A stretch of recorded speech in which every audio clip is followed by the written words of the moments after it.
Okay, so I have been dealing with the issue of radicalization of Muslims and the way how many Muslims joined ISIS. It was the work of Saudi, Qatari, Turkish secret services. So a lot of money was spent, and it was the CIA as well. I have even written articles for global research in Canada in the time. And actually, it was even Radio Free Europe and Voice of America, which was praising the so-called freedom fighters that were going to fight against the dictator Assad. Once, in the time I was in Toronto, we had a meeting with the chief police of Toronto.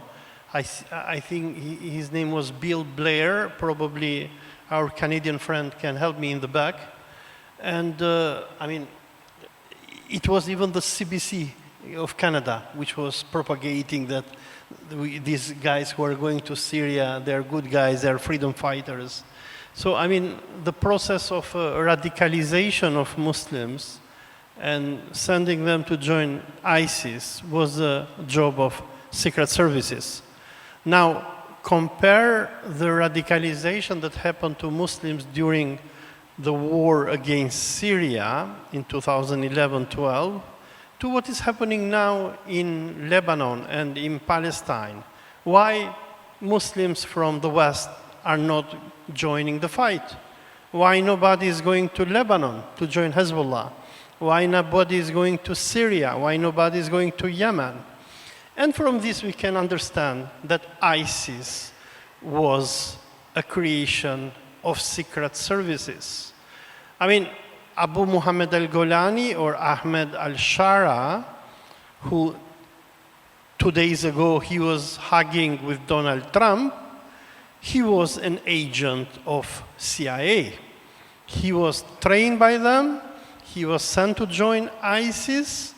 His father was a member of the Egyptian Mukhabarat, and he was a Nasserist, serving to the Egyptian government until they fell out with Assad.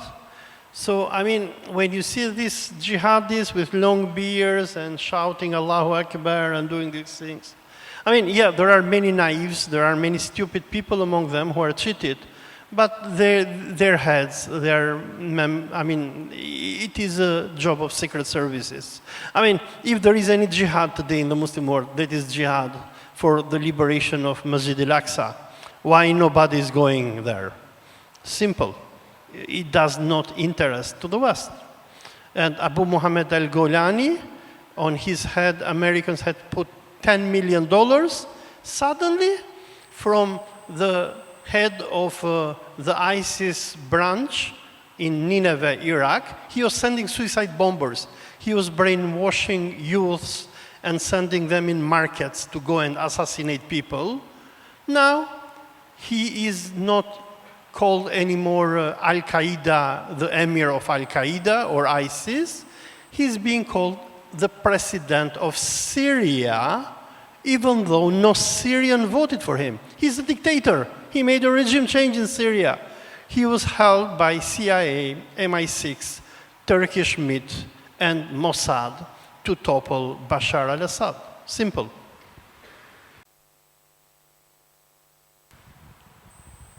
Bismillahi awwaluhu wa akhiruh. In order for jihad to be declared, I'm talking about offensive jihad, you need to have a territory over which you have control and in which Allah's name is supreme. Is there such a territory on the face of the earth today? Can anyone help me? Can anyone help me? Is there any such territory on the face of the earth today over which Muslims have control, and Allah's word is supreme. Then how can you establish jihad? Of course, there's a difference between real jihad and bogus jihad. This appears to me as more bogus jihad than real jihad. What is your opinion of Ibrahim Traore? I have not as yet studied the subject of Ibrahim Traore. I think he is Mali or Chad. Which one is it? Huh? Burkina Faso. I've decided I have to visit Burkina Faso, inshallah, before the end of this year. Yeah, it's a good question. Actually, hearkening back to the book I talked about, The Art of War, but also Miyamoto Musashi's The Book of Five Rings.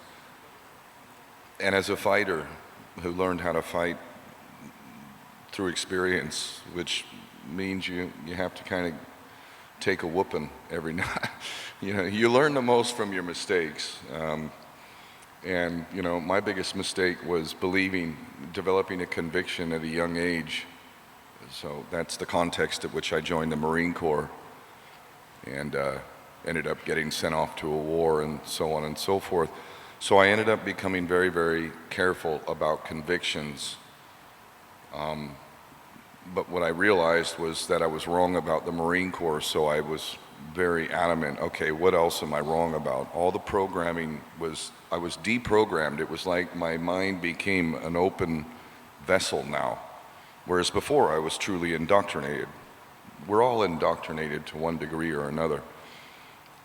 Like little sightless birds, we swallow everything our mother puts into our mouths, but not that which is only good and pure and true. And this is why traditions carry on. And we just accept the tradition and we don't critically think, like, is that in line with higher values and so on and so forth. What I learned was the truth. Truth is God and God is truth. The weakest point of the enemy is they lie. If you watch an interview, I've been on many interviews, and I know the tactics of my enemies, so they can't manipulate me like they would somebody who doesn't understand the game. When you speak the truth, what they'll do is they'll either try and talk over me, or I make a really solid point which deserves then invitation to, like, okay, let's explore that. Let's get into that deeper. And I could give a multitude of points of where on BBC Hard Talk in particular, but other programs as well. Most of the media that I've been interviewed by have been hostile. They're not there to reveal the truth. That's not their job. They are what I call the prostitutes of propaganda. When you control the media, when you control Hollywood, when you control the politicians, when you control the money, you even control academia, you control the mosques through money, most of them, you can tell a lie and you can get away with it. But if you're telling the truth is truly adversarial to the interests of the powers that be. So they will do everything in their power to prevent truth from being spread. So the problem for Israel is that they made the same mistake Satan made. Remember now, Satan was God's favored angel. He wasn't always this entity we know today. He was, in fact, God's favored angel. And when God gave the truth, his command to Abraham, God commanded Satan to pay deference, to pay respect. But Satan, being arrogant, refused. Why should I do that? I'm higher than he is. He's a man of clay. And so this is where Satan fell. He became a fallen angel. We all know, if we know anything, Gog and Magog, Satan, Lucifer, Satan is the top dog. He's the one that they're all answering to. They have satanic ritual sacrifices. A lot of this is being exposed now. A lot of people have been impossibly, as the Sheikh refers to it, when you're speaking about higher spiritual values, you're basically going to hit a brick wall with most people. There's so many conditioning, social engineering tactics used to prevent your ability to absorb that which is the most beautiful and true. And you combine that now, I was just referring a brother out there, there's an absolutely brilliant 1984 interview with a man named Yuri Bezmenov. He is a former KGB agent. So what is the KGB? That's the Soviet Union. What is the Soviet Union? That is the Jews. They created that. They killed all the Christians, burned down and destroyed all their churches, and they created a synagogue of Satan known as the Soviet Union, where the first law, by the way, was anti-Semitism, which was punishable by death, by the way. That's coming, by the way. In America, they're already on that path. Like, if you say that, if you even say that Israel is Jewish, that's anti-Semitic right there. Like, they're making that unlawful in America, which is a complete defiance of the First Amendment that I swore to protect and defend, the Constitution. So my point is, arrogance is a weakness, and the biggest weakness of the Zionists, the fake Jews, the ones who defied God and changed the Torah and started employing not only usury but ritual sacrifice to Moloch and satanic entities. You know, they genuinely, and this is true, this is what Satan requires. So the things that make us feel joy, like when we see our child walk for the first time, or we get married and we truly love our partner and we intend to truly, till death do us part, and to always be loyal, and then our partner, you know, does something really sweet for us. These are the types of things that give us joy. But for Satan, what gives him joy is when a child is being raped and tortured, and they're doing things like pulling out adrenochrome, where they literally torture a child, which will get the adrenaline flowing, and then they extract the adrenaline because they know that they're going to meet their mortal end. We're all going to meet our mortal end at some point, and they genuinely believe, and there's some evidence to support this. It's like an anti-aging drug, adrenochrome. They take and extract the adrenaline from a child which is in the highest stages of trauma, and they extract that, and then they take that in. They're also vampires, literally. And like the vampire cannot just come into your home. He doesn't break into your home. He will charm you. You know, he will ply you. He will get you to invite him into your home, at which point you're done for. Satan is the same thing. Same thing. And this is the shield that we have. I've experienced it. In theory, if I'm my enemies, like if I'm my enemies and I see this guy Ken O'Keefe, I'm like, to my people, my servants, I'm like, yeah, take care of it. They could hire mercenaries. They have. They killed me, but I came back. Even my enemies will say that, oh, if he were real, oh, he's fake, he's a shill. If he was real, then if he wasn't a fraud, if he wasn't a thief, they would have killed him long ago. And it's like, wait a second, I got to become a martyr to prove that I'm good? The way that I'm able to shield myself is with the truth and acting in service and sacrifice. Their biggest pitfall is arrogance, like Satan. So, you idiots, I know that you consider the Palestinians, and the rest of us, by the way, all the Goyim, you consider us all animals. Your holy book says that you have the right to rape us, to steal from us, to enslave us. If there was anything like that in the Quran, do you not think that might have made the news? So they have to use fake Islam to try and justify their lies. It's all lies. Everything they have is lies. We've seen that break down now. The media, even BBC, has started to reverse itself. Even politicians. Trump is even playing PR games right now so that he doesn't look like a servant to the Jewish state, which he is. Their arrogance has manifested in the form of saying flat out, Galant, Mr. War Criminal, we're dealing with human animals. and we will treat them as such. You don't say that publicly, you idiots. You go ahead and say that and preach that amongst yourselves, but you don't announce that. You don't. But you can still everybody should know that. Everybody should, but they still control the media, don't they? They still control the media. So their weakness is the truth. And the weapon that I wield is the sword of truth. So everybody that is using the best of their means to expose the truth is a threat to them. And that's why they will take the truth tellers. What happens to them? Most of them get martyred, or they don't get the attention that they deserve. They don't get the respect they deserve. This is not the world we live in. The most noble amongst us, the most virtuous, the wisest of us, these should be our leaders. In a better world, these will be our leaders. But instead, our leaders are corrupt. Many of them are compromised and they're on videotape raping children or participating in a satanic ritual where they literally stick a dagger into a baby to join the club. As one very high-level banker who wanted to recruit somebody who was making them a lot of money said, you need to put your conscience in the deep freezer. So anyway, their biggest weakness is their arrogance. They've revealed themselves.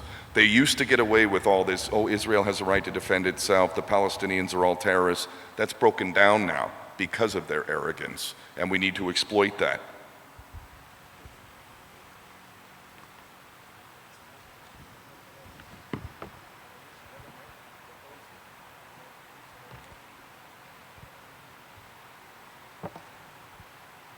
Okay, this question is for Dr. Olsey. Why did Herzl consider Argentina as a possible territory for the state of Israel, for the Jews to come? Theodor Herzl, why did Theodor Herzl consider Argentina as a possible territory for the state of Israel?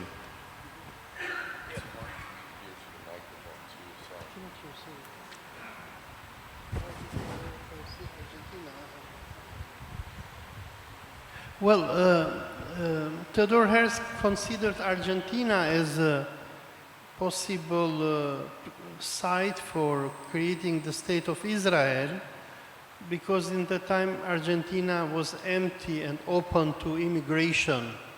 And it was not only Argentina, there were many countries and places that were suggested for the establishment of State of Israel. From Madagascar to Canada, even Albania, where I originally come from. I think I mentioned Uganda, Tanzania. I mean, the great powers of Europe, they suggested to the Jewish bankers different places where they could establish their colonies. And we have to understand that this practice was not something unheard in the 19th century. We know, for example, how the colonial powers, the British, the French, the Russians, they sent settlers everywhere. For example, here in Malaysia, they brought Chinese and Indians. In South Africa, they sent Indians.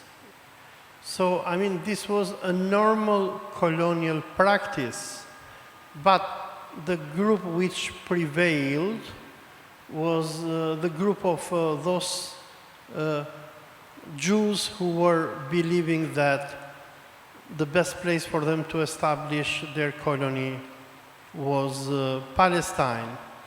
We have to understand something, that the early Zionists, people like Chaim Weizmann and Theodor Herzl, they were mainly agents of the British Empire. And if we study the history of Zionism, we can differentiate different groups of Zionists.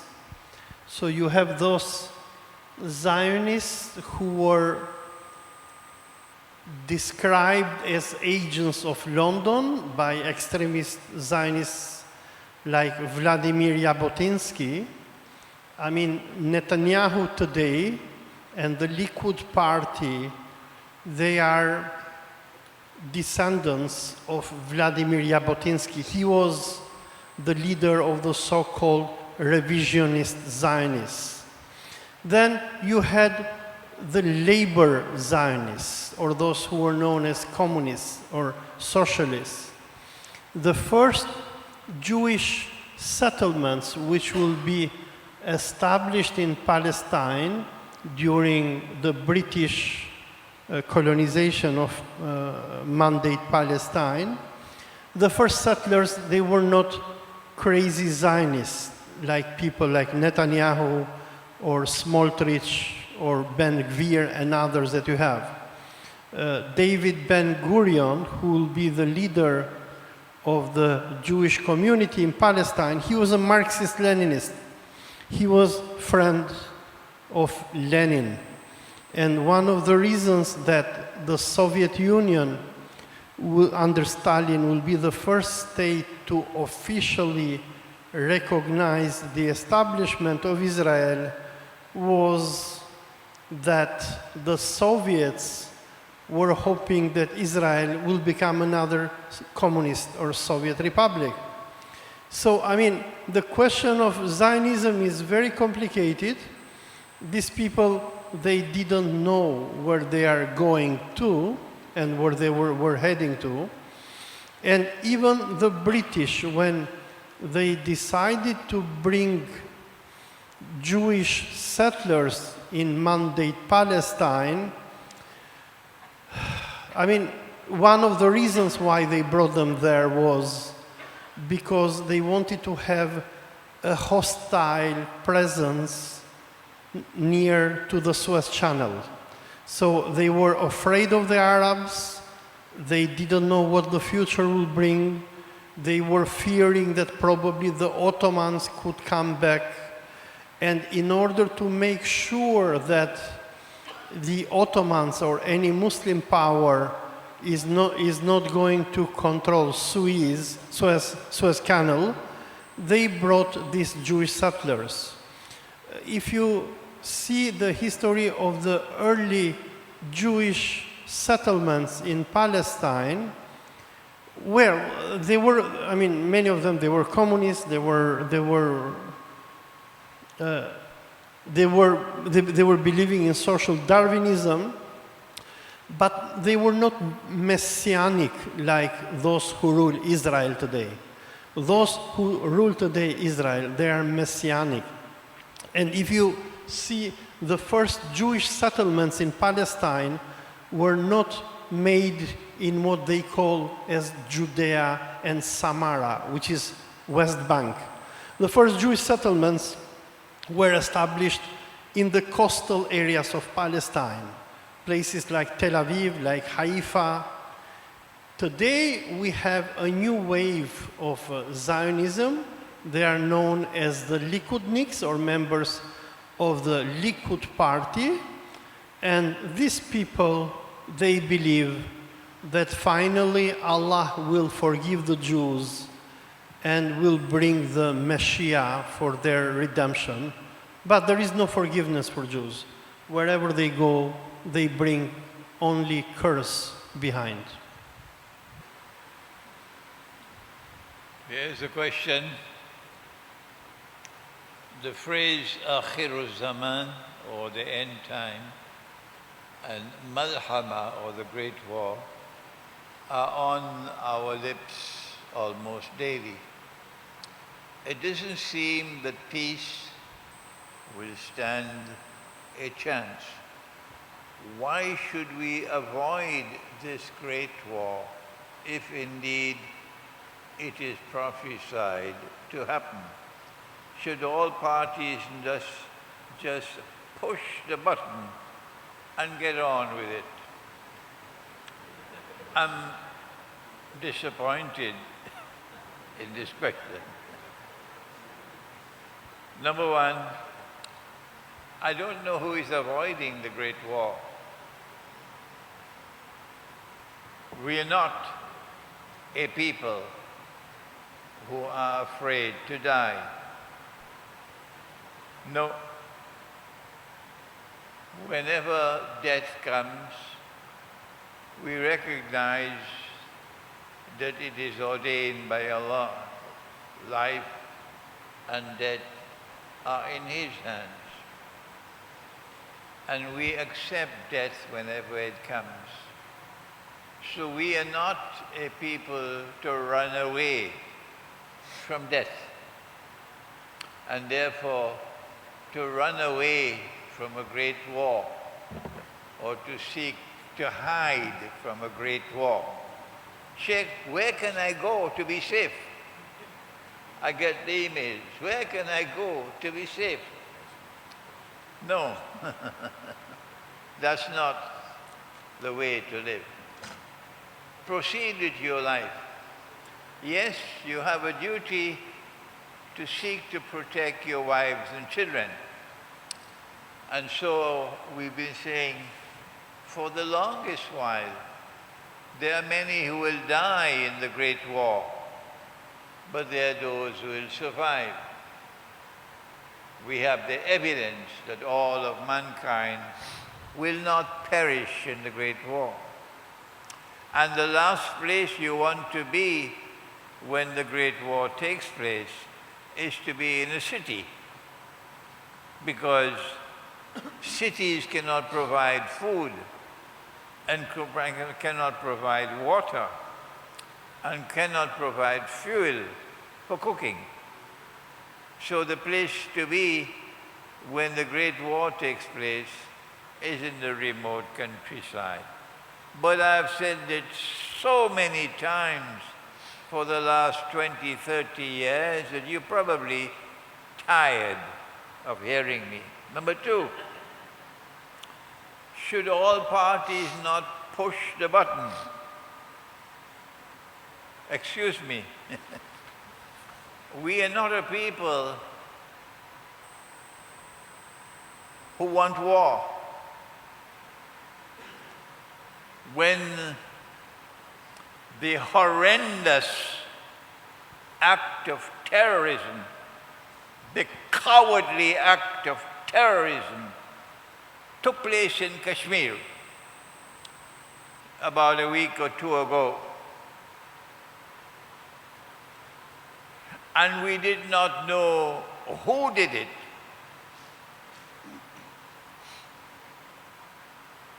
we said there can be 4 possible candidates. Either it was India responsible, and it was a false flag attack, or it was Pakistan or some jihadi force in Pakistan which was responsible, or it was Kashmiri freedom fighters, or finally it was someone else. Whoever it may be has to be connected with Israel. This was our analysis. And we asked Allah, we prayed to Him, and we continue to pray to Him to kindly help us to identify who are those who are responsible. Whoever they were who were responsible clearly wanted to provoke war between India and Pakistan, which could possibly become nuclear war. Why would anyone want to provoke nuclear war between India and Pakistan? Number one, to take the heat off Ukraine, because Ukraine is collapsing and they don't want to face defeat in Ukraine. Number two, to try to provoke war in which China will face India, a trap for China. Number three, to try to provoke a war through which Pakistan could be denuclearized. Number four, to try to provoke a war in which India will be able to occupy even more of Kashmir. And so we said the most likely candidate would be a 4th party, not India, not Pakistan, but a 4th party. Could be the CIA, could be the Israeli Mossad. Good. We then said further, after India, which had no evidence and provided no evidence that Pakistan had done it, and after Pakistan had very sensibly asked for an independent commission of inquiry to be established, India committed an act of aggression by launching missiles on Pakistan. What should a Muslim do in such a situation? Since this ummah has lost contact with knowledge, our duty is to remind you of knowledge. This is what our Prophet said. I got my assistant or chairman, Hasbullah, go and search for the hadith for me. And he found it, because I had read it in a book written by the famous Egyptian legal scholar, Sheikh Muhammad Abu Zahra, and he wrote it in the 1920s. And he quoted this hadith in the book, that if you face the enemy on the battlefield and you cannot prevent the start of hostilities, because we are a people who prefer peace to war. And it is only when we have explored and exhausted all possible peaceful means to avoid a war, only then do we resort to fighting. I don't know if the Chief of Staff of the Pakistan Armed Forces has anything less than a passing acquaintance with the law of war in Islam. It is only after you have explored and exhausted all possible peaceful means to resolve the problem before you can resort to fighting. So our Prophet said, if you cannot prevent the fighting, he said, wait until they attack you. And when they attack you, remember, this is not Imran talking. No. So don't lambast me and call me names. This is Muhammad sallallahu ta'ala alayhi wa sallam talking. Whether you like it or you don't, these are the words of the Prophet. Most people won't like it. They have more knowledge than the Prophet himself. Wait until they begin to fight, which is what India did. And when they fight, wait until they kill one of your men. India killed a couple people in that first attack. Then place the body in front of them, said Muhammad sallallahu ta'ala alayhi wa sallam. I have to teach this ummah because they forgot it. Put the body in front of them and ask them, is there no better way to resolve our problem than by fighting? This is the commanding heights of morality in the diplomacy of warfare. This is the commanding heights of morality in the diplomacy of warfare. But the Pakistani people have said goodbye to knowledge. They want war. They're hungry for war. We must fight India. Teach them a lesson. But you forget your own religion. You forget your own religion. And so this is the way we should try to respond to the Great War.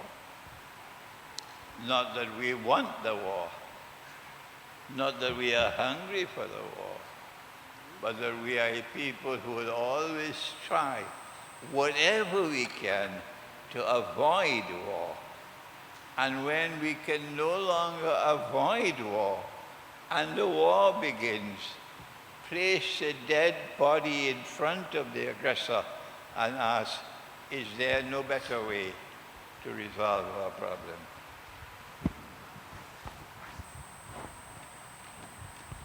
This is why I love listening to the Sheikh.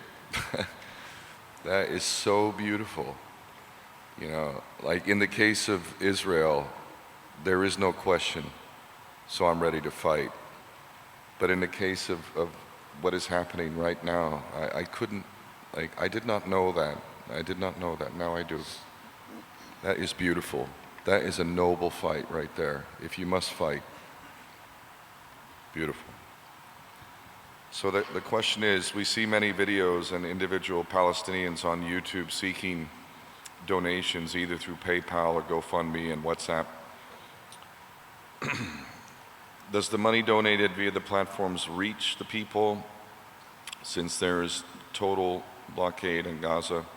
And are these videos and requests for donations genuine for some area, WhatsApp? So,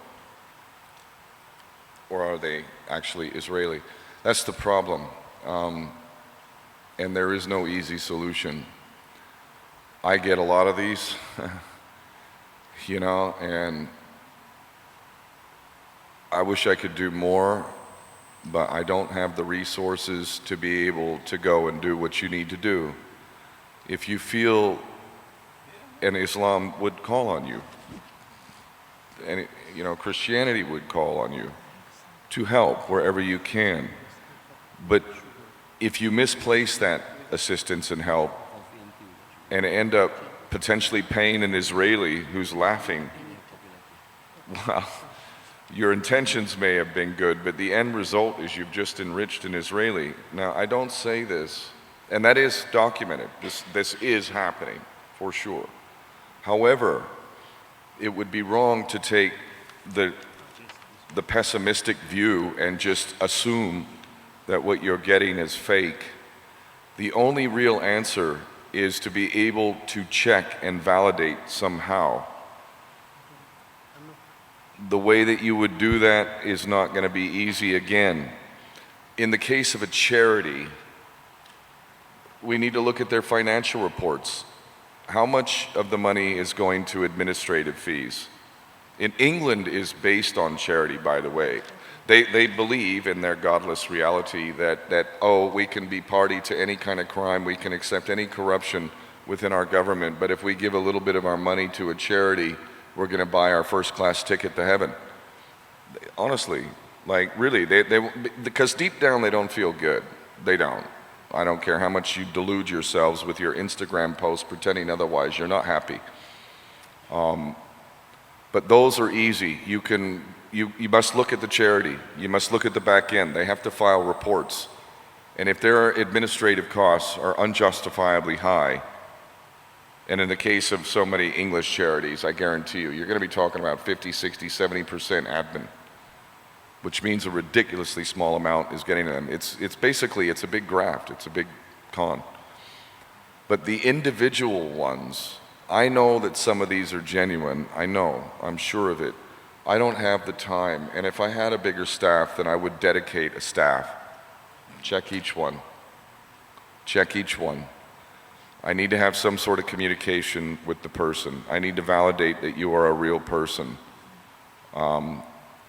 There would be some ways to, with IT skills, to be able to see where is the transmission if this person purports to be in Gaza.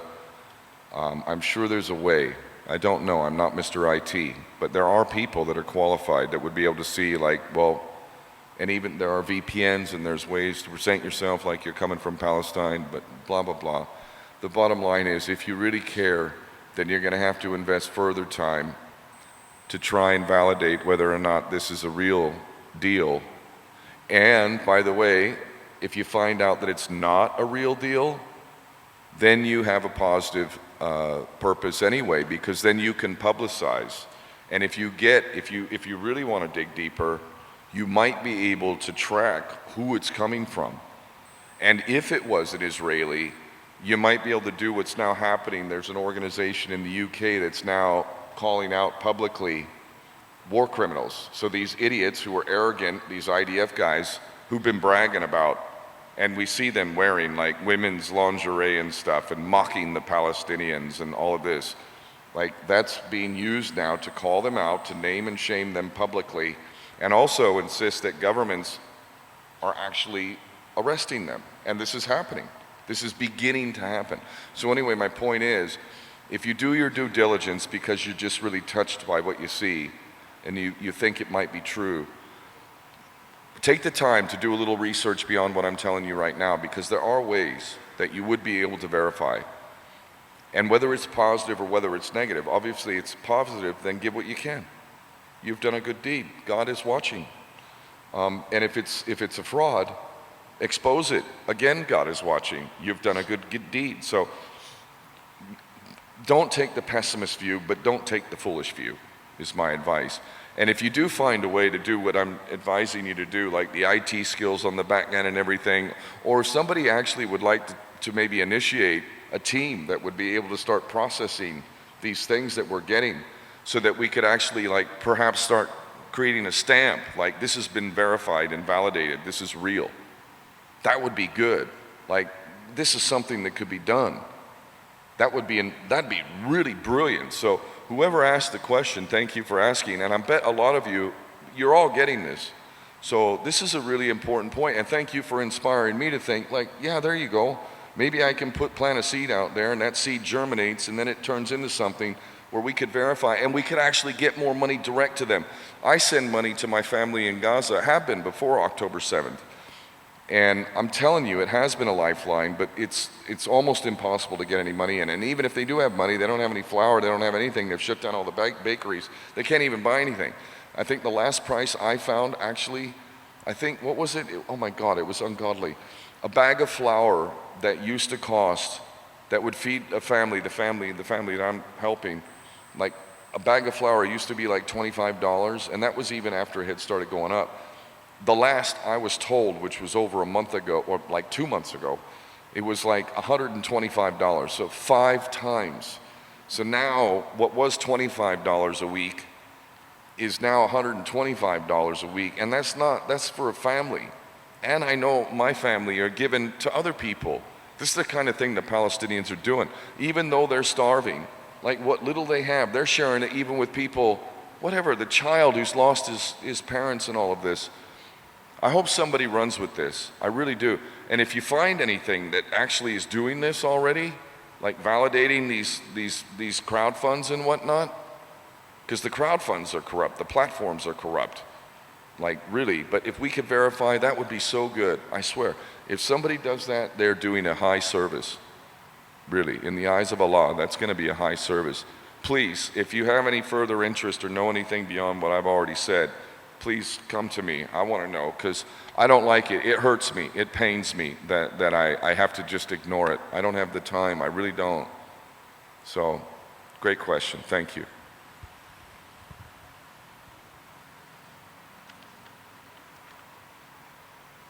So there is a question for me. Is there any connection between the Khazars and the Ottoman Empire? No. I mean, the Khazars are...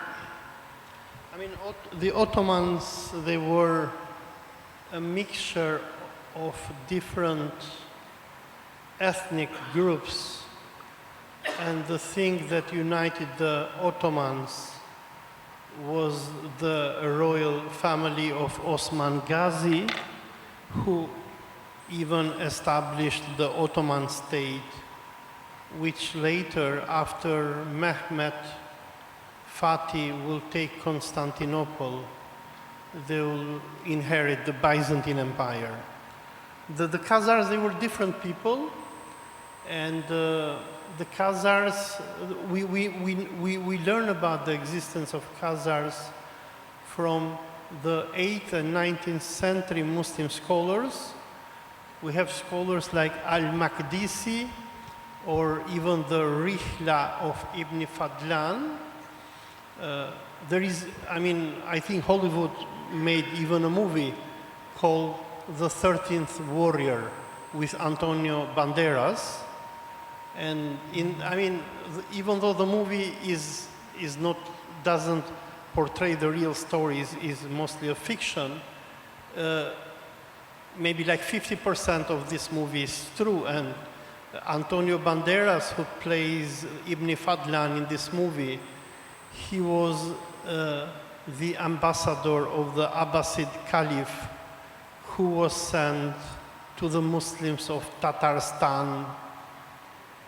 Tatarstan is one of the republics of Russia today with capital in Kazan.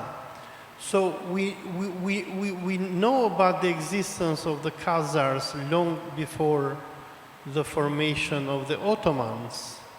And the Khazars, they were very powerful people. They had their own empire.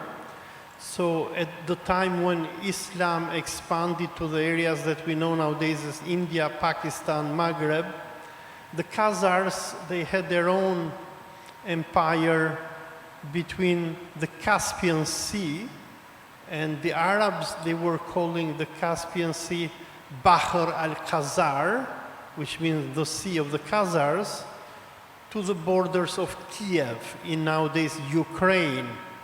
So in few words, I mean, we can say that most Ukrainians nowadays, they are descendants of the Khazars, so they are two different people.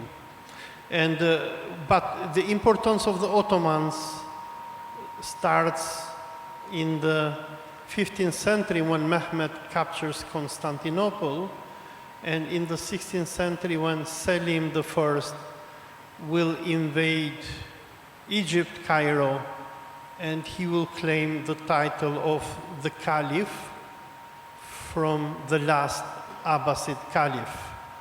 And moreover, I mean, the Khazars, with the creation of the Russian monarchy and the Christianization of the Slavs, they are going to lose their identity. I mean, they will be simply serfs, peasants. There will be nobody. But with the coming of Tsar Alexander II, when he's going to decide to emancipate the serfs and allow the peasants to move to cities, this will be the time that we will have the Khazars, or otherwise known as the Ashkenazi Jews, which will become a big problem for the monarchies of Europe. And today, most of the Jews that we know in the West, people from the leaders of Israel to, I mean, like Benjamin Netanyahu, to Golda Meir, to the ex-Secretary of State of United States, Antony Blinken, Victoria Nuland, and what have you. These are Jews of this, what the Russians will call the Pale Settlement, which was the territories of the Russian Empire from Donbass or Novorussia to Poland. This is the place where you had millions of white Khazars, Jews living, and with the breakup of the Russian Empire, many of them are going to move to the United States and Western Europe.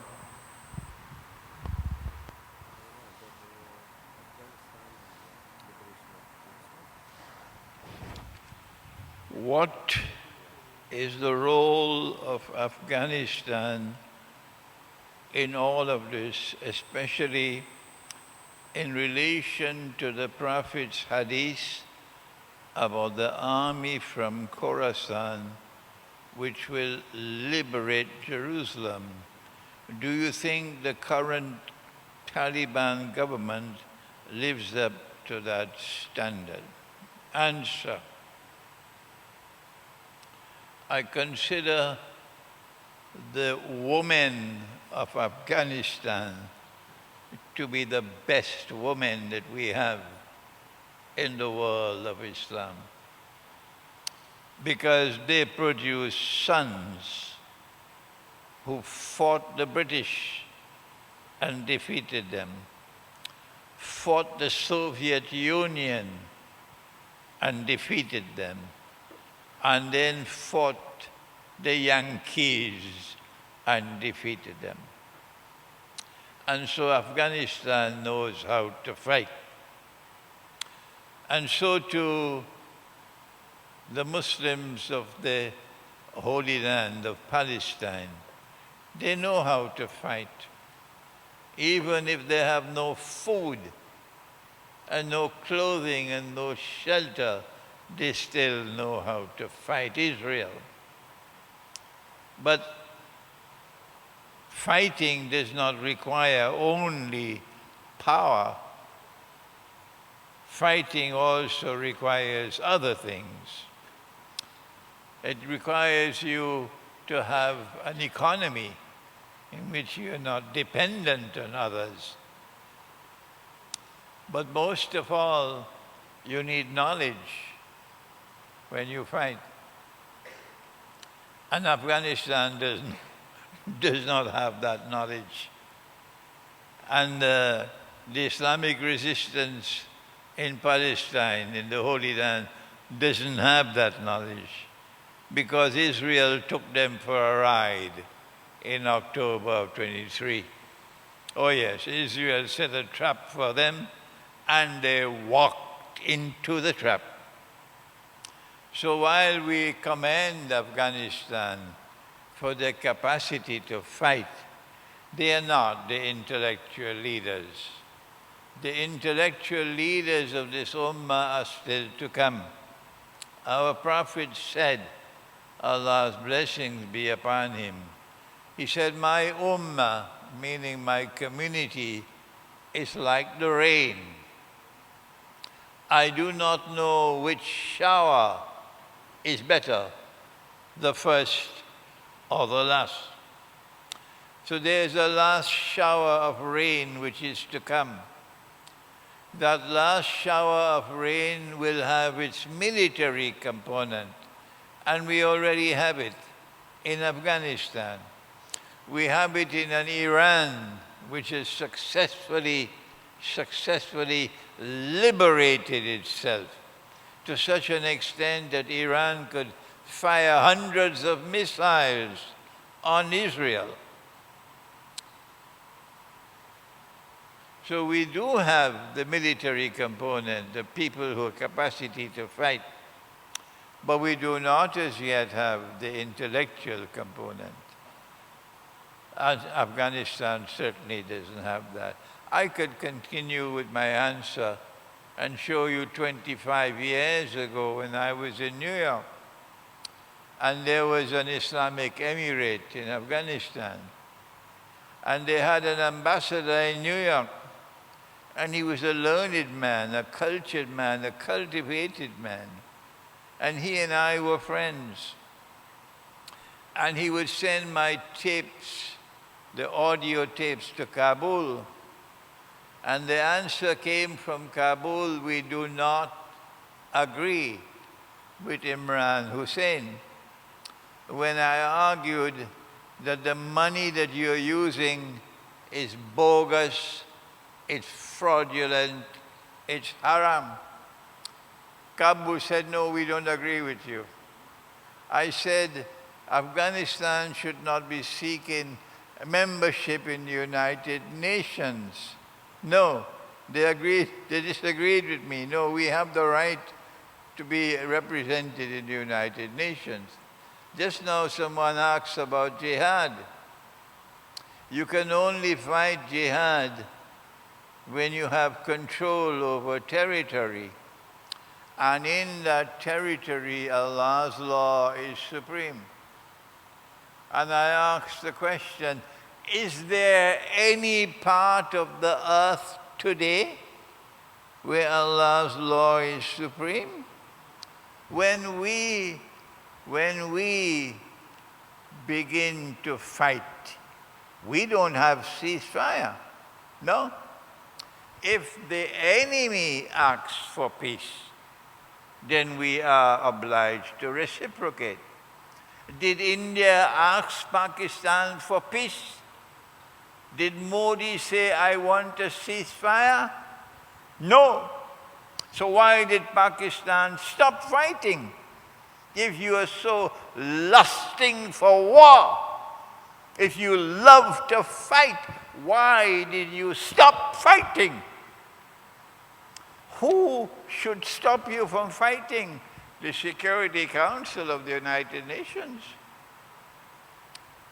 Once you are a member of the United Nations organization, you have given your word that Allah's law is no longer supreme. It is the Security Council is supreme. And if the Security Council orders you to stop fighting, you have to stop fighting. Is that Allah's law being supreme? No. Trump was the one who intervened. And Trump saved Pakistan. Trump saved Pakistan because Trump was able to force India to agree to a ceasefire. They should thank Trump for that. But that's not the way we fight. We try to explore and exhaust all possible peaceful means to resolve the problem. And only when we have explored and exhausted all possible peaceful means to resolve the problem, then we fight. But when we start fighting, we don't stop. Not at all. No ceasefire. Unless the enemy wants peace. When the enemy asks for peace, we have a responsibility to respond. So we don't have the knowledge anymore, and we don't have the authority anymore where Allah's law is supreme.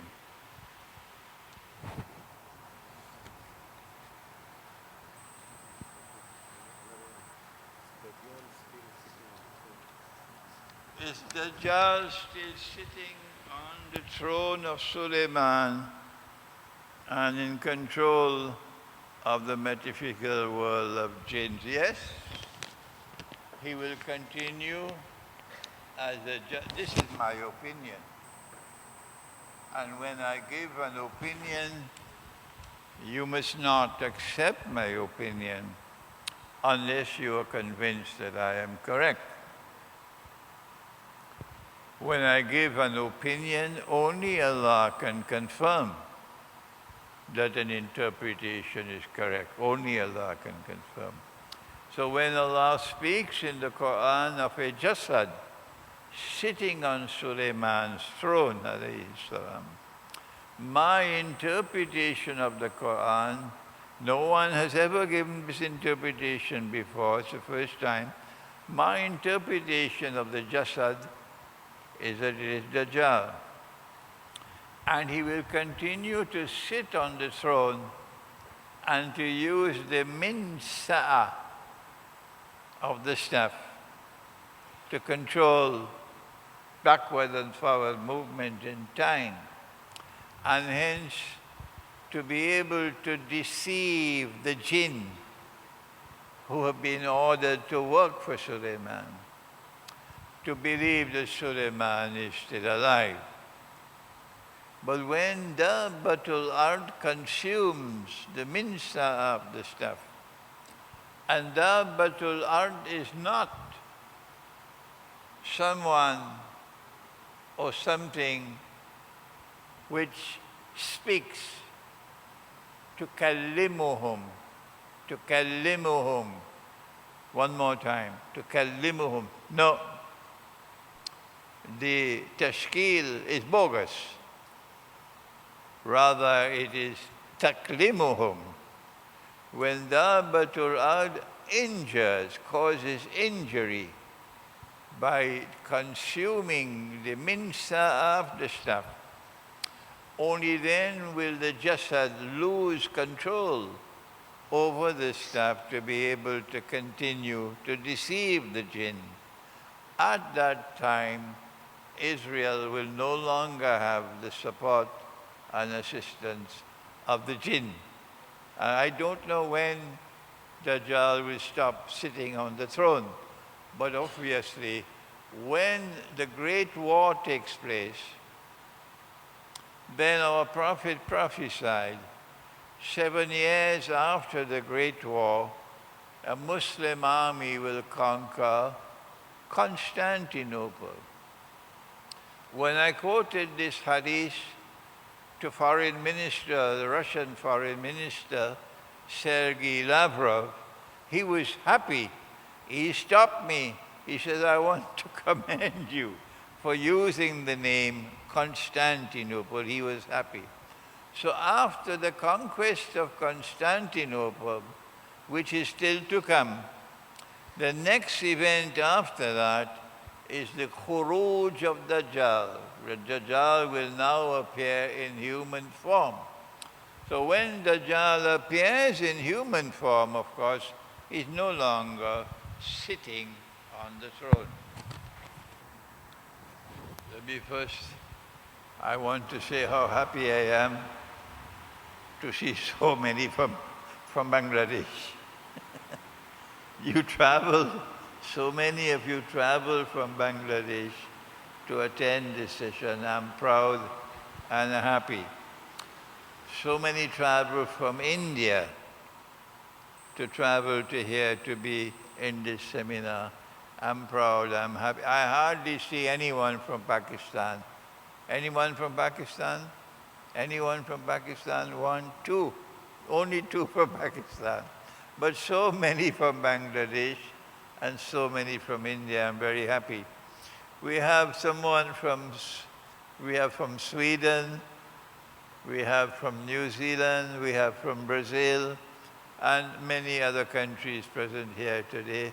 And I want to tell you how happy I am that you are here. Okay, so there is a question about the ethnic cleansing of Bosnia and who actually started that and why. Now, the war in Bosnia, the war in Kosovo, the war in Chechnya, they were all part of the disintegration of the communist bloc, Soviet Union and Yugoslavia. So, I mean, who started it? What West used against the communist bloc was the ideology of nationalism. We will see that when the Soviet Union collapsed, the ideology of communism was attacked, and the best enemy of the socialism was nationalism. So throughout the Soviet bloc, we had Russian, the conflict today in Ukraine is about nationalism, is a Ukrainian nationalism. So the same thing happened even in Yugoslavia. The Americans, they were smart enough to push everyone to fight against everyone. So the Bosnians against the Serbs against the Croats against the Bosnians, the Albanians of Kosovo against the Serbs, and so forth. In 1990s, we, the people of Eastern Europe, we were tired from communism. We were led to believe that if we dismantle our countries, our lives are going to be improved. But the end result that we see nowadays is the opposite. People had much better lives when they were living in Soviet Union or when they were living in ex-Yugoslavia than what they have today. If you see what has happened to the Balkans and Eastern Europe since the collapse of Soviet Union, we have massive depopulation of Eastern Europe. You have millions of Ukrainians, of Poles, of Romanians, of Serbs, of Bosnians, who no longer live in their home countries. They ended up as refugees in Germany, Canada, United States.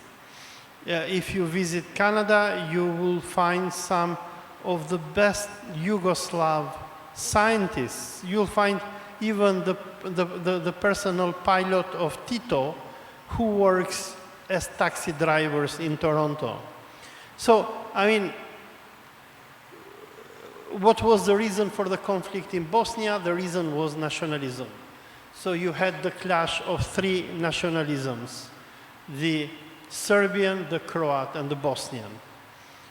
The end result was the destruction of the three. Many people who lived during the era of communism, they regret that era because the socialist system, especially Yugoslav socialism, was quite successful. People had their own homes, free health care, they had cars, guaranteed job, things that nowadays are things of the past. Like the Zionists, they use nationalism to create conflicts in the Arab world and in the Muslim world, where they make the Turks to go against the Arabs to go against the Kurds to go against the Turks, and so forth. Their strategy has always been divide and rule. But according to Islam, we believe that there is no difference between different ethnic groups. We are all the children of Adam, and we should enjoy life in this planet and live with each other. Yeah, I mean, the war in Bosnia was very tragic for Bosnian Muslims. Many were killed. The same was in Kosovo, but if you see what happened to these countries after the end of the conflict, is a much greater disaster. People have left. People have left Albania, have left Kosovo, have left Serbia and Bosnia, and they have ended up as construction workers in Germany, Canada, and the United States. I don't think that these conflicts were good. I don't think that the collapse of the Soviet Union and Yugoslavia was something good. Yes, many of these regimes, they were oppressive, they were believing in social Darwinism, they were atheists, but what the Americans did to the people of Eastern Europe was a major tragedy, like exactly what they did to the Arab world, what they did to Iraq, to Syria, to Libya, to Yemen, and what have you. Why do we have so many Syrians here in Kuala Lumpur as refugees? Why are they here? They miss their country. Why they came here? Because the West destroyed them. Simple.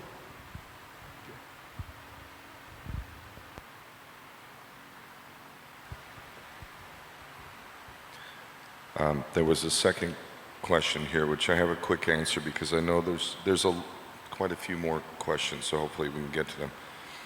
It's very disturbing and mind-boggling to hear about Palestinian men being raped, especially in prisons. No one seems to be spared. Even prominent actors. What is the reason for this depravity? They're raping women too. That's normal. That's been going on for a long time, for the whole time. But yeah, as a man, believe me, I've contemplated, I know what my enemies will do to me if they get their hands on me. I know, it ain't gonna be pretty, that's for sure. And I mean, I know Palestinians, if you haven't seen it, videos, like, you can see it written on their faces. My family in Gaza actually knew a gentleman who, they had a picture of him, you know, back in the day, and then he was in Israeli custody, and he came back. You didn't even need to hear any words. You looked at him, and you could just see a man who was completely wrecked, totally wrecked.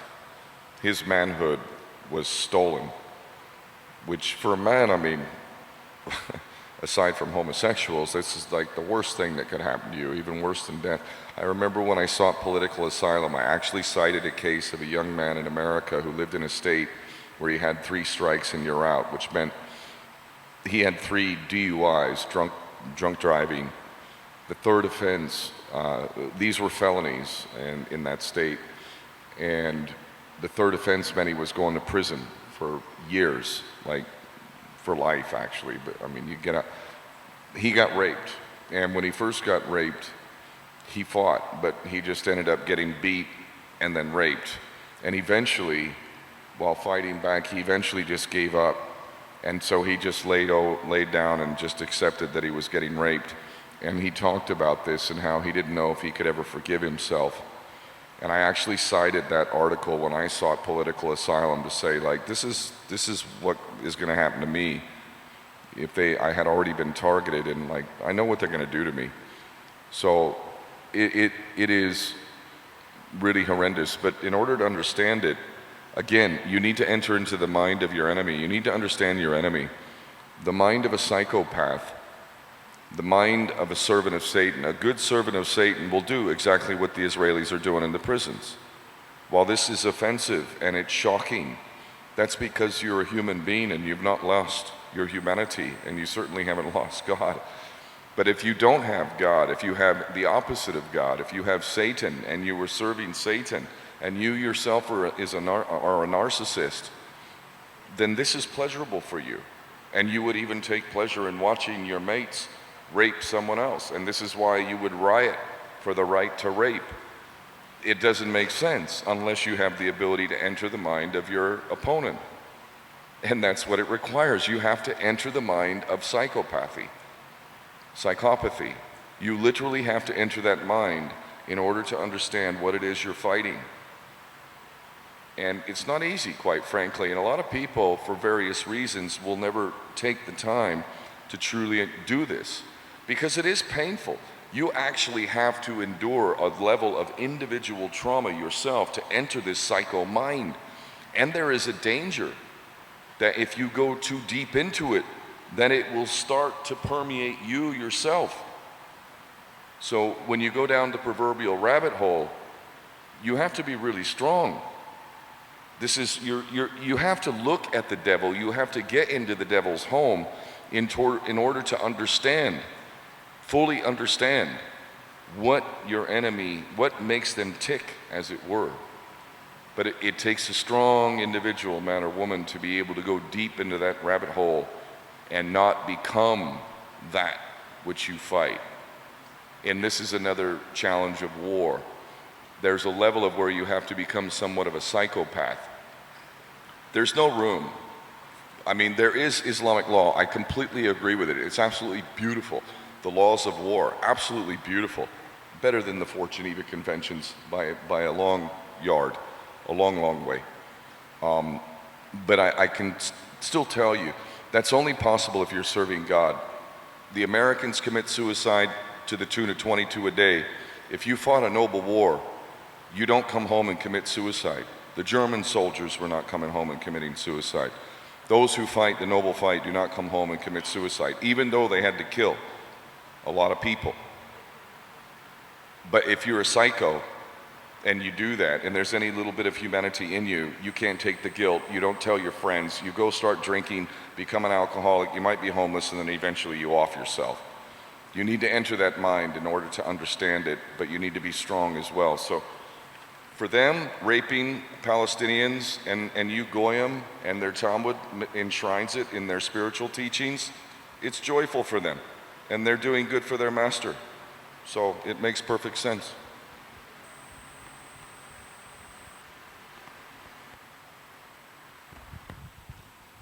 Okay, we can have your question, please. Assalamu alaikum warahmatullahi wabarakatuh.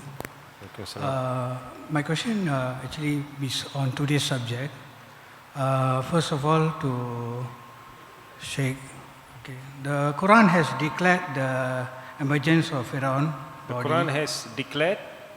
Accordingly, the Quran has declared the emergence of the Pharaoh's body and is a sign for people who come like them. The history also has proven the operation for the past 100 years.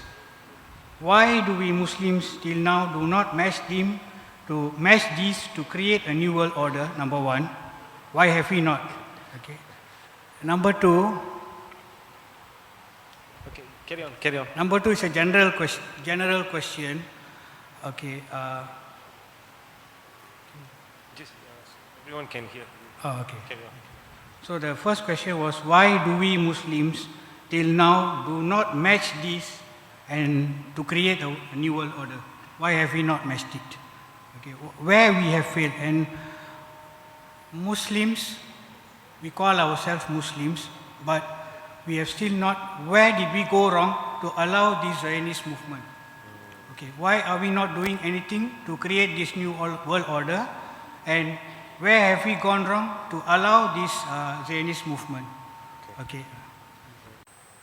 Sorry, I would also like to commend Mr. Ken for his courage and his humanity, his guts to come out and talk and stand up for the Muslims. Thank you, Mr. Ken. And also, I think our beloved Sheikh Imran Hossain has not been given importance enough, and he has not been recognized enough. I'm from a young boy to an old boy. I'm seeing him, and I think he has not been given enough importance. His words have not been given enough weightage by the Muslims. Inshallah, I hope we will take more a genuine interest in his subjects. Thank you. The Quran has declared that when the body of Pharaoh re-emerges, it would be a sign for a people to come after him. That's what the Quran says. History has proven oppression for the past 100 years or more. Why do the Muslims until now do not match them to create a new world order? First of all, there are two subjects here, not one. The prophecy of the Quran is that when the body of Pharaoh is discovered, it will function as a sign for a people to come after him. Question, what is the sign? Our answer, and Allah knows best, is that the sign is that there will be a people who will live the way Pharaoh lived and who will die the way Pharaoh died. This is our answer, but no one has given this explanation before of the Quran. This is the first time. How did Pharaoh live? Number one, he was a relentless oppressor.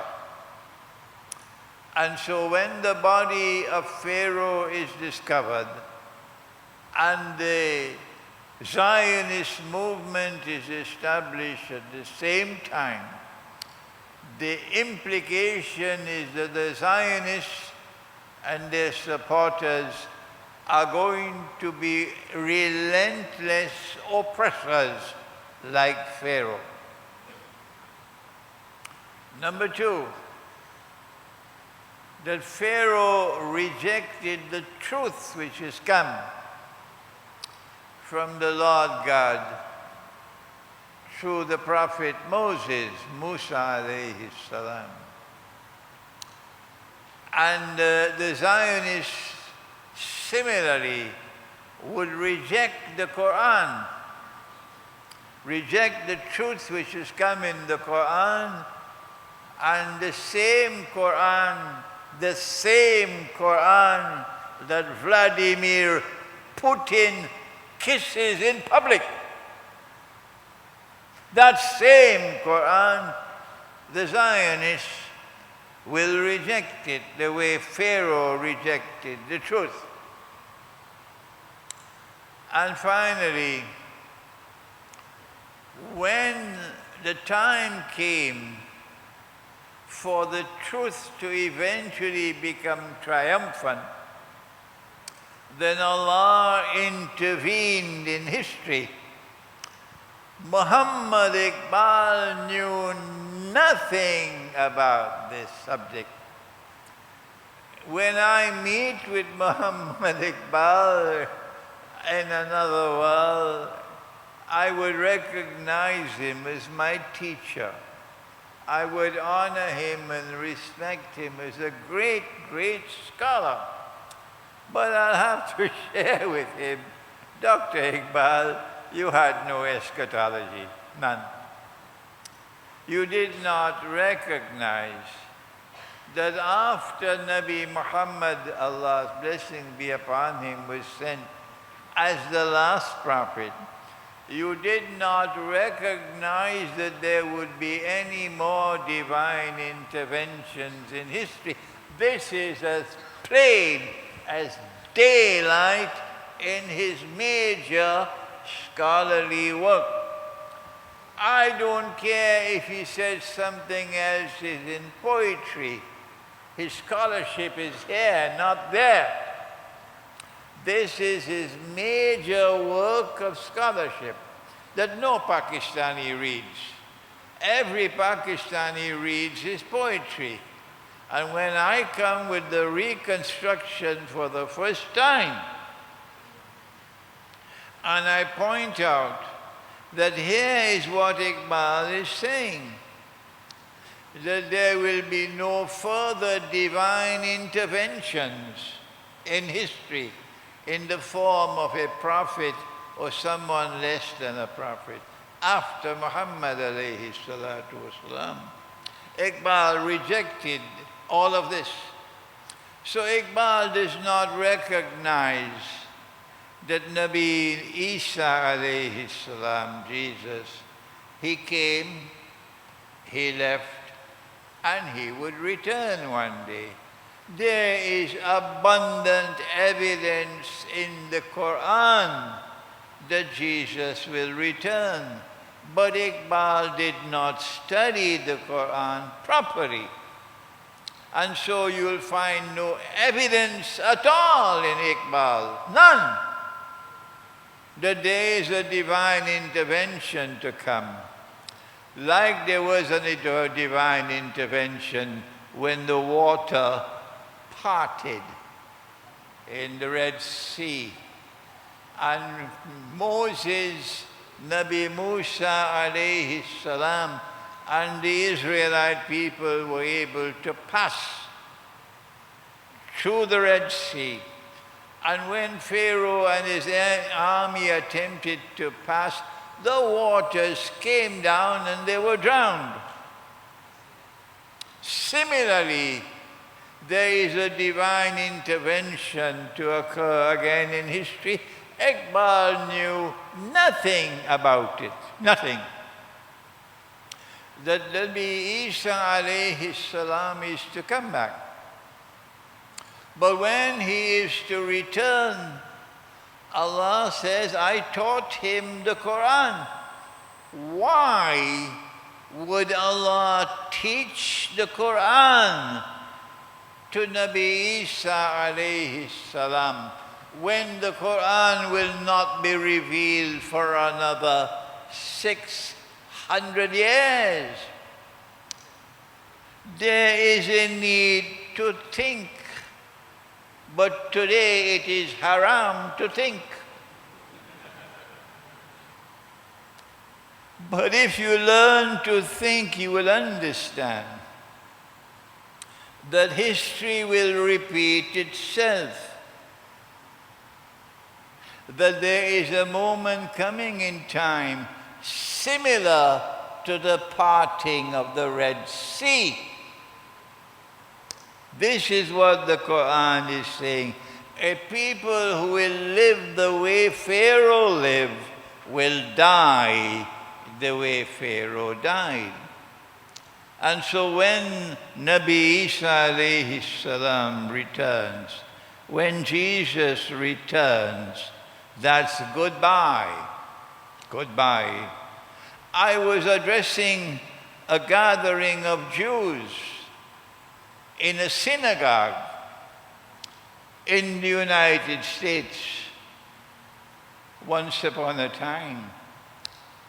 And when I said that Jesus will return, and when he returns, you will have to accept him as the Messiah, the same way that Pharaoh accepted underneath the water that he is not God and the true God is the God of Moses.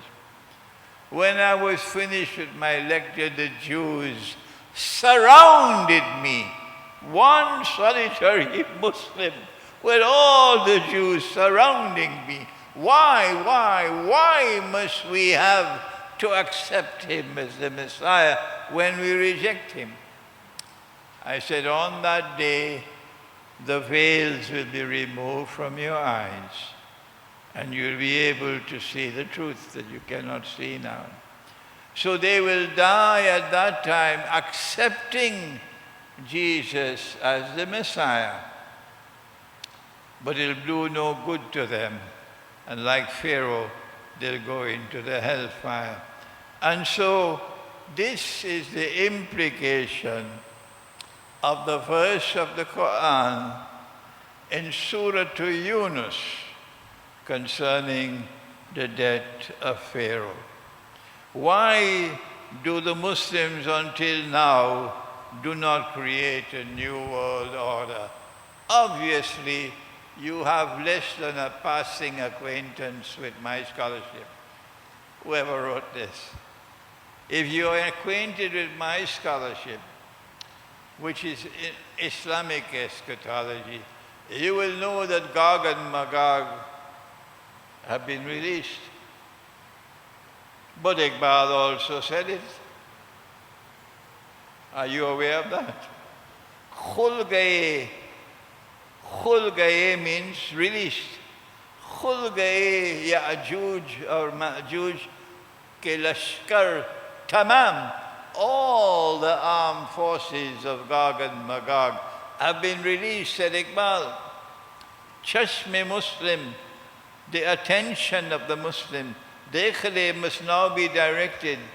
Tafsir, harfi yansirun. Direct your attention, says Iqbal, to those two verses of Surah Al-Anbiya which end with the word yansirun. Has any Pakistani done what Iqbal asked them to do more than 100 years ago? This is in Urdu. This is poetry, not Iqbal's reconstruction. No. So because Gog and Magog now control power in the world, this ummah cannot restore the Khilafah state. Maulana, it's interesting that you mentioned this. The Irish poet W.B. Yeats, in his poem The Second Coming, written in 1919 after the Balfour Declaration, he said in the poem, the last two lines of the poem, "And what rough beast, its hour come round at last, slouches towards Bethlehem to be born." So, this Irishman sitting here with us, for some reason, yeah? For some reason, an Irish poet could see the developments happening in the Holy Land, that he said, "And what rough beast is going to appear." He was probably referring to Dajjal, no? Because the poem was entitled The Second Coming. Dr. Olsey, you'd like to take the question that I sent you? No. Okay. Maulana, here's another question for you about the research work you mentioned in the talk. You mentioned about the research of history from 1897 until the return of the Messiah in time. What are the necessary steps for such type of research? Are there any reference books you can suggest? How can we benefit the Ummah with this research? Send me an email, whoever it is, and I will help you, inshallah.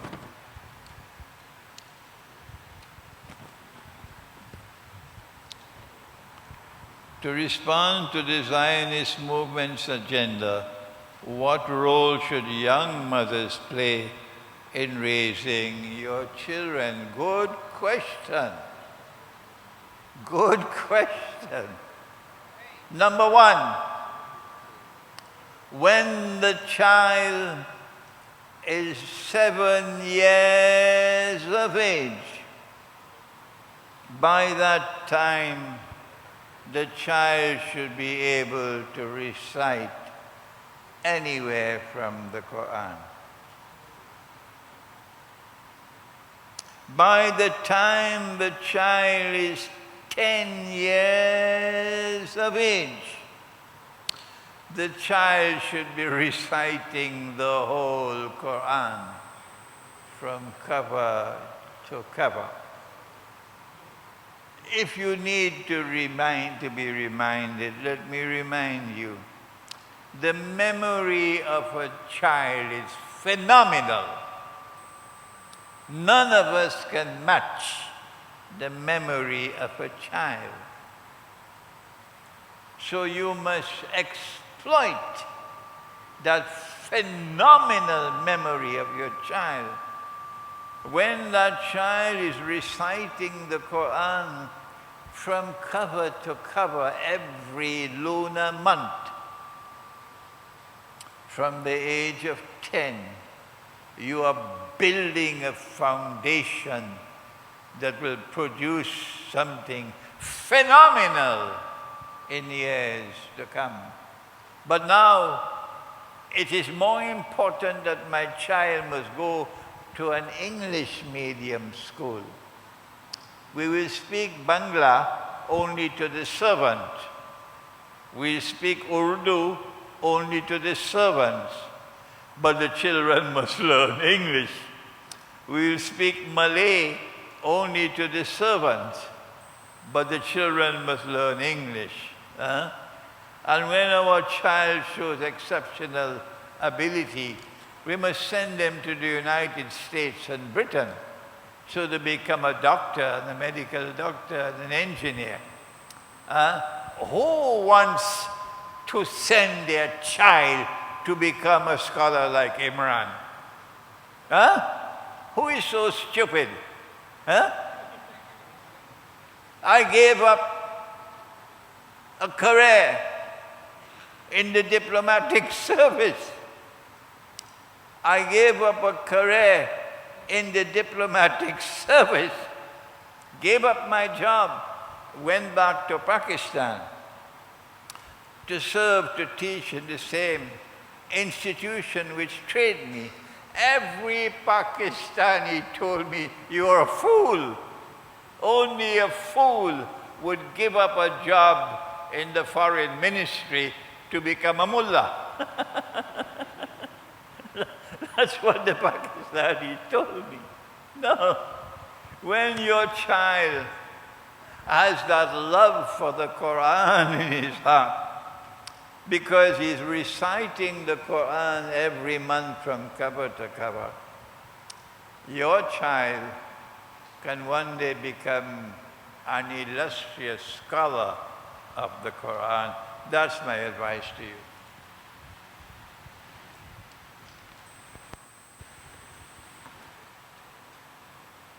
Can we consider Tel Aviv as the satanic worship center of the world? Do you have any direct experience with the Luciferian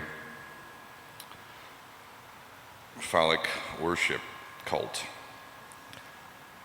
I actually have an answer that if I was speaking in normal company, in my normal, like, younger, vulgar self, I would give you a story that would, actually be direct experience with the satanic phallic cult. So I'm going to put it in the most censored language I can. I actually went to Israel in 2005, which was kind of funny because I had just done something called the Human Shield Action to Iraq, which got international attention. The first BBC Hard Talk interview I did was about this. Basically, I put forward the argument that all of your protests and petitions weren't going to do a damn thing to stop the invasion of Iraq. And what we needed to do was use this disparity between the way we value life, i.e. the Palestinians' lives or Arab lives, and a lot of other people's lives, but especially dark-skinned people's lives don't mean anything. You don't count in terms of the way the world measures the value of life. Western life, and even that's changing, funny enough, by the way, that is changing a bit, but nonetheless, historically, how many Palestinians die, and it doesn't even, unless it's a really, really big number, it never makes the news. But if one American, like say Rachel Corrie, but even that they'll suppress. The bottom line is, I put the argument forward, which is indisputable, that we don't value life equally. Western lives are more valuable than Iraqi lives in this case. So if we really want to stop the invasion of Iraq, then we need to go down to Iraq. I called for a mass migration to Iraq, and to position ourselves in places that are supposed to be protected by the Geneva Conventions, specifically electrical power plants, water treatment facilities, communication sites, and food storage. All of these places are just bombed as a matter of routine. The first Gulf War that I was in, we completely destroyed Iraq, completely, like devastated it. The whole entire infrastructure, like Gaza, basically, was destroyed, which means all the children are going to die from waterborne diseases and blah, blah, blah, blah, blah. Anyway, I said, if we really want to stop the invasion of Iraq, then we, Western citizens, need to get down to Iraq. I called for 10,000. There was about 500 at its max. At first, it was just crazy me saying, I'm doing it, I'm going. I can't sit by and watch this and do nothing. So I did it, and then other people joined, and we drove 3 double-decker buses, and we did it. Bottom line is, I watched that get infiltrated and subverted with democracy. Now the leader, who was me, became just another participant, and I had to sit in endless debates amongst mindless people who knew nothing about strategy, and who many of them were actually my enemy, coming as volunteers, quote unquote. Anyway, I had just finished that. Saddam Hussein literally saved my life because he kicked me out of the country because I was posing problems for the way the human shields were meant to be used. That's a whole book in itself. So I had just come back, and when I came back, they asked me, what's next? And I said, Palestine. I'm going to Palestine. Something called me to Palestine, and I knew I was going. So I did. I went to the West Bank in 2003, and when I was in the West Bank, I came over Allenby Bridge. That's an interesting story. The Sheikh talks about General Allenby. And while I was in the West Bank, I experienced all that, but I also had access to Israel, so I want to go see for myself. I want to see how these people are. I ended up almost making it into Gaza. I tried. Again, it's a whole story. It's longer than I can explain here, but the bottom line is I ended up in Israeli prison later on down the road when after that, in the Mavi Marmara, we all got kidnapped on the Mavi Marmara, and then we got taken to Ashdod. And everybody, it became bad PR for them. And they built us a new prison and everything, like literally. We got put in a new prison. And it was looking so bad, so they were like in an immediate rush to get everybody out of there. Most all of them were Turks and other Muslims from various countries, but mostly Turks. And they were all very happy to leave, but I, being me, refused to leave. I said, no, I'm not going. I want my Israeli justice. Go on, I want my trial. You kidnapped me. Oh, by the way, you want to deport me? Here's my Palestinian passport. So deport me to Gaza, which is where I was going. And I actually threw away my Irish passport.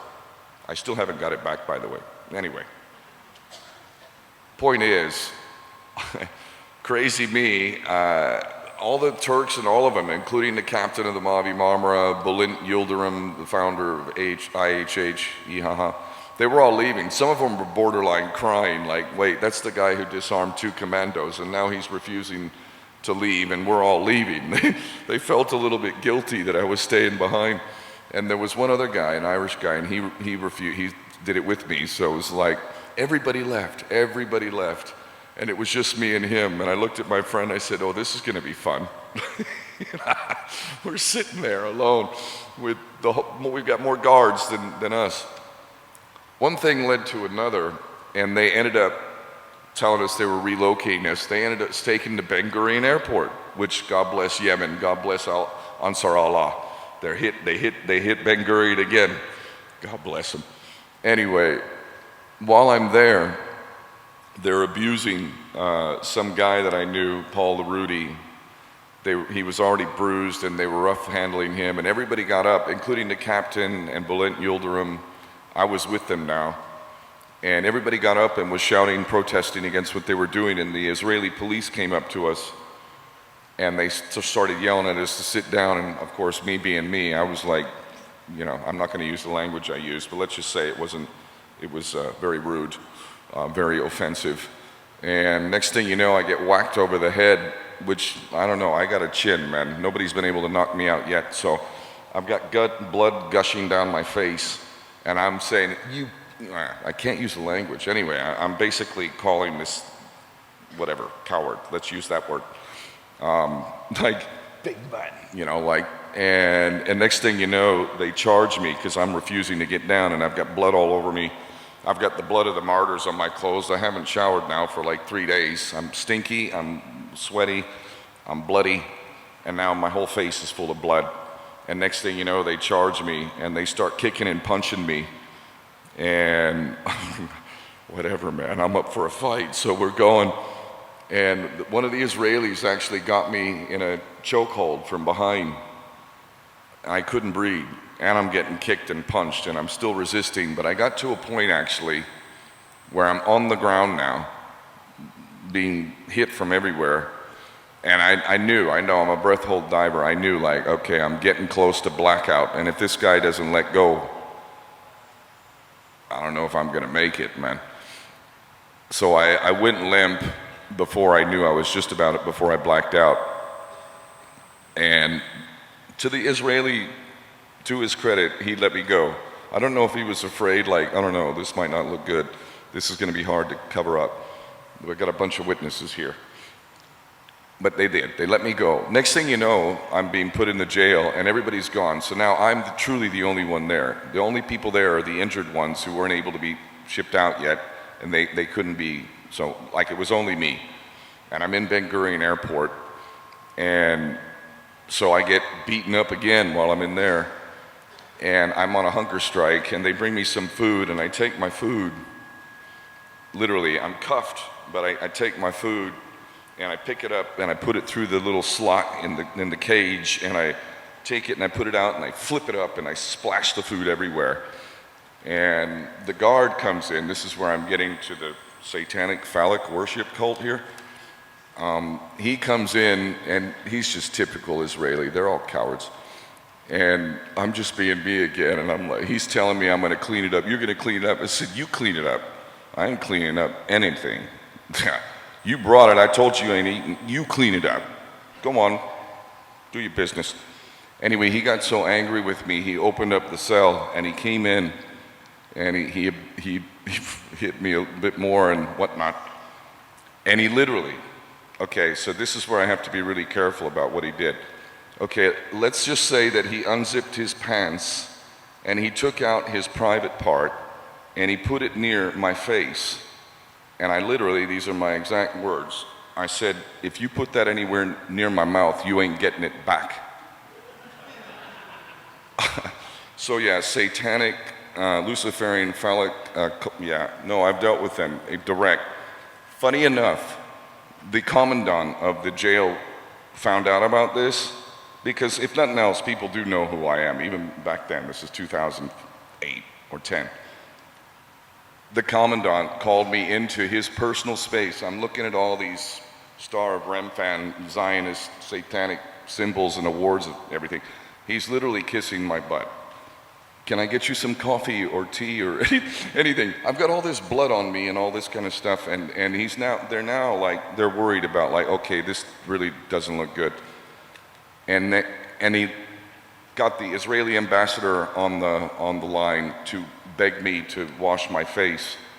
And I said, you know, with all due respect, no. All I have now, they've stolen everything. I've got these bloody clothes and my bloody face, and I'm keeping it just the way it is. So I didn't wash my face, and they were forced to put me on a Turkish Airlines flight back after all this. Put me on a flight back. Can you imagine getting on a flight? They put me in first class, literally. I've got blood all over me. My face is full of caked on blood. I'm sweaty, I'm stinky, and I'm sitting in first class. I'm the first one on the plane, and every single person is walking by me, looking at me, and I swear to God, it was like the funniest thing ever. Like, I have some unique stories, that's one of them, and that's my experience with them. Fear is what they're banking on. And if you're ready to die, as the Sheikh said, you know, if you're serving God, why would you be afraid to die in a noble fight? What you should be afraid of is God's wrath if you don't do what you need to do. That's what you should be afraid of. So anyway, yeah, that's my little story. That was a bit long, but nonetheless. Thank you for the question. I did not think that I would tell that story, but there you go. Okay, we have the last question to Maulana. Will NATO invoke Article 5 on Afghanistan in the future? NATO is the North Atlantic Treaty Organization. Afghanistan is located in a region of the world far removed from the North Atlantic. I do not see any possibility of Afghanistan launching attack on any NATO country.